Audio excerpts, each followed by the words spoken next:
కొన్ని ఇంజెక్షన్స్ అంతే, సరైనవైతే క్షణాల్లో ప్రాణం పోస్తాయి. తప్పుడు ఇంజెక్షన్ అయితే వ్యవధిలో శరీరంలోకి నిలువునా గుచ్చుకొని క్షణాల్లో ప్రాణాలు తీస్తాయి. ఇంజెక్షన్ అంటేనే ప్రాణాలతో ఒక రకంగా చెలగాటం లాంటి వ్యవహారం. అలాంటి వైద్య పరికరాన్ని ఎలా వాడారో ఏమో, ఏకంగా 6గురి ప్రాణం తీసేశారు ఒడిశాలో.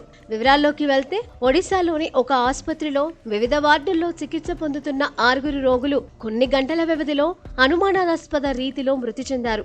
సిబ్బంది ఇచ్చిన తప్పుడు ఇంజెక్షన్ కారణంగానే ఈ మరణాలు సంభవించాయని మృతుల కుటుంబ సభ్యులు ఆరోపించారు. ఒడిశాలోని ప్రఖ్యాతమైన ఈ కోరాపుట్ జిల్లాలోని షహీద్ లక్ష్మణ్ నాయక్ ప్రభుత్వ వైద్య కళాశాలలో ఈ ఘటన జరిగింది.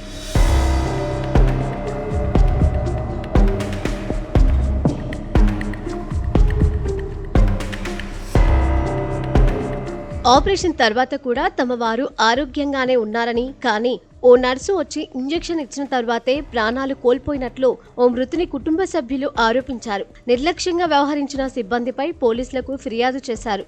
ఘటనపై హాస్పిటల్ సూపరింటెండెంట్ సుశాంత్ కుమార్ స్పందిస్తూ, మృతి చెందిన వారందరూ కూడా తీవ్రమైన ఆరోగ్య సమస్యలతో బాధపడుతున్నారన్నారు.